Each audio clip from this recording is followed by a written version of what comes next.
नमस्कार साथियों, बहुत बहुत स्वागत है मध्य प्रदेश के सभी अतिथि शिक्षक भाइयों का एक बार फिर से सुप्रभात आप सभी साथियों के लिए।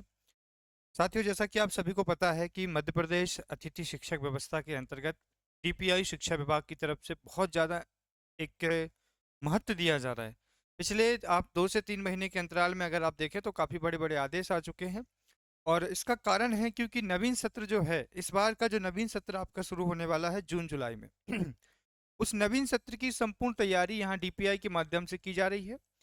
अभी जो भी प्रक्रियाएं की जा रही हैं, उसमें सिर्फ डीपीआई ही काम कर रहा है। ट्राइबल डिपार्टमेंट से कोई प्रतिक्रिया फिलहाल नहीं आई है।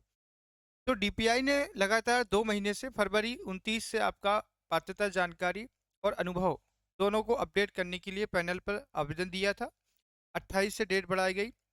14 लास्ट डेट थी उस समय, 14 मार्च। उसके बाद 14 से फिर बढ़ाकर डेट की गई आपकी कौन सी, 27। और अब 27 से बढ़ा करके 14 फिर कर दी है 15। और 20 तारीख जो है वो प्राचार्य के लिए है।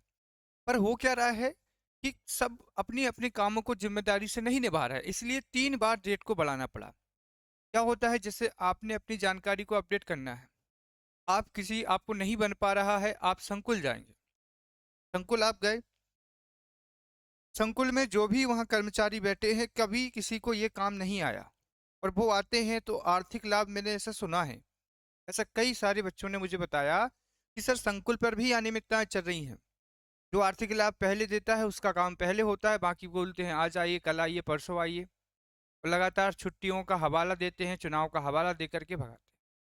इस बार डीपीआई ने ही इस बात का संज्ञान लिया है और डीपीआई ने स्वयं ये बात क्लियर कर दी है कि अगर ऐसी कोई अनियमितता सामने आती है, और मैं इसलिए हमेशा कहता हूँ, इसीलिए मैं हमेशा आप लोगों से कहता हूँ कि अगर प्राचार्य अनियमितताएं कर रहे हैं तो संकुल में बताइए। संकुल अनियमितताएं कर रहा है तो डी ऑफिस में बताइए। डी ऑफिस में अनियमितताएं हो रही तो कलेक्ट्रेट में बताइए। कलेक्ट्रेट में हो रही हैं तो संभाग लेवल पर बताइए। उस संभाग में हो रही हैं तो भोपाल बताइए। और भोपाल हो रही हैं तो 18181 पे बताइए। और वहां भी संकुल नहीं हो रहा है तो सीधा एनसीटी के पास बताइए। क्योंकि ये है आपकी हायरार्की, इसे कहते हैं पद विमुक्ता। हर एक के ऊपर एक जिम्मेदार है। तो जब ये सामने वाला काम सही नहीं कर रहा है तो इनके ऊपर वाले को बताइए, ये काम करेंगे। और ये नहीं कर रहे हैं तो और ऊपर वाले को। ऐसा इस सत्र में आपकी भर्ती जब होगी तब होगा। तो डीपीआई ने संज्ञान लिया है। 27/03/2024 का आदेश आया है। क्या लिखा है इसमें?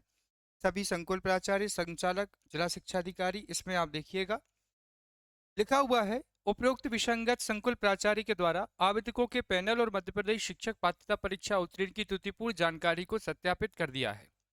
गलत जानकारी को कहा है सही है। सत्यापित करना मतलब त्रुटिपूर्ण जानकारी को भी सही कर दिया है प्राचार्य ने जो कि घोर अनियमितताओं का प्रतीक है। जिला शिक्षा अधिकारी ऐसे संकुल प्राचार्य को कारण बताओ सूचना पत्र जारी कर दिया है, नोटिस जारी कर दिया है कि जो भी प्राचार्य गलत जानकारी को सत्यापित करता है। सपोज करिए कि आपने लिखा कि मैंने 3 पात्रता परीक्षाएं पास की हैं, 2020 की, 2019 की, ठीक है, 2019 की है, 2022 की है और 2023 की है।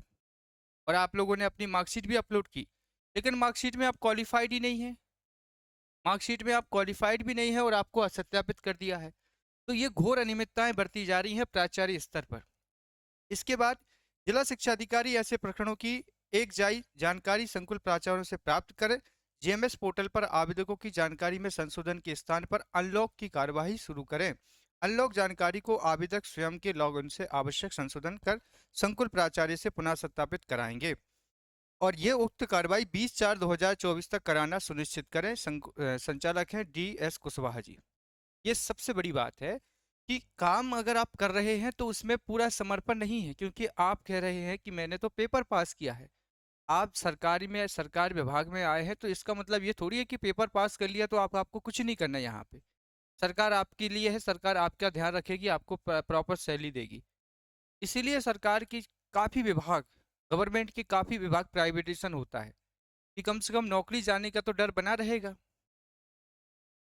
और जब नौकरी जाने का डर नहीं बना है तो काम करना और नहीं करना क्या करेंगे? नोटिस बताओ जारी कर देंगे, उससे क्या ही होगा।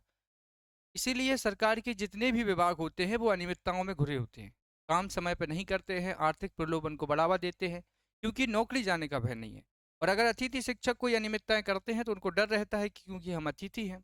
या कोई प्राइवेट कर्मचारी अगर रहता है तो उसको ये डर रहता है कि हमें तो कल बाहर कर देंगे अगर हम कुछ गलती करेंगे तो ये काम अभी आप लोगों के काम में भी है कि आप अपना काम अनलॉक करा करके, अगर आपकी प्रोफाइल में कोई जानकारी गलत चली गई है, कोई अपडेट नहीं है प्रोफाइल में, कुछ मिस्टेक है, तो आप भी अपना काम करवा सकते हैं, अनलॉक करा सकते हैं। और जिन्होंने अभी तक जानकारी को अपलोड नहीं किया है, तो संकुल प्राचार्य के पास जाकर के अपनी जानकारी अपडेट कराइए। नए सत्र में इसके आपको बहुत फायदे समझ में आएंगे।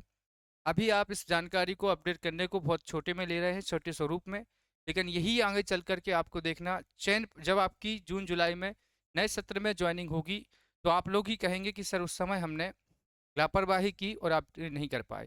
तो नवीन सत्र की ज्वाइनिंग होगी आपकी जून और जुलाई में। जून जुलाई में आपको नए सत्र के तौर पे लिया जाएगा। इसमें दो बातें जुड़ सकती हैं। पहली बात तो फिक्सेशन, 1 साल का फिक्सेशन, मुझे जहाँ तक उम्मीद है कि डीपीआई इस पर संज्ञान लेगा। इसका कारण समझना, देखिए सरकार को पता है कि हम नियमित भर्ती तो उतनी करा नहीं रहे हैं। आप लोगों को भी पता है कि कितने 1-1.5 लाख पोस्ट खाली हैं, और सरकार की कोई ऐसी मंशा नहीं, क्योंकि 5,000 करोड़ फिर सरकार ले चुकी है उधार। अभी सरकार के पास कर्ज बढ़ता जा रहा है। तो सरकार की जो मंशा है वो नियमित चीज को लेकर, क्योंकि ये पूरे प्रदेश संविदाओं पर चल रहा है, हर विभाग में आपको संविदा कर्मचारी मिल जाएंगे, पुलिस विभाग छोड़ करके सभी जगह, स्वास्थ्य विभाग, शिक्षा विभाग, लोक निर्माण विभाग, कलेक्टेड विभाग, सभी जगह संविदा कर्मचारी है। नियमित शिक्षक आपको कहीं नहीं मिलेंगे, नियमित कर्मचारी। तो सरकारी संविदाओं पर चल रही है। तो ऐसा है कि इस साल साल भर का फिक्सेशन आपको मिल सकता है, सैलरी डबल हो चुकी है। ये कुछ नई बातें इस सत्र में आपको जोड़ने को देखी जा सकती हैं, क्योंकि शिक्षा विभाग चाहेगा कि जब हम सैलरी प्रॉपर दे रहे हैं तो पूरे साल का काम भी देंगे, और काम के साथ हम आपका परफॉर्मेंस भी चेक करेंगे कि आप लोग बीच में अच्छा काम कर रहे हैं या नहीं कर रहे हैं। तो ये काम पात्रता की जानकारी को आप ज़रूरत के साथ जल्दी समय पर कराएं। अगर अभी तक आपने ये जानकारी अपडेट नहीं कराई है, तो समय रहते इस जानकारी को आप अपडेट कराएं। इस वीडियो में फ़िलहाल इतना ही। बहुत बहुत शुक्रिया आप सभी का जुड़ने के लिए, बहुत बहुत धन्यवाद। और संकुल जाकर के ये काम आप करा सकते हैं, संशोधन का काम भी करा सकते हैं और अपडेशन का। बहुत बहुत शुक्रिया, धन्यवाद। जय हिंद, वंदे मातरम।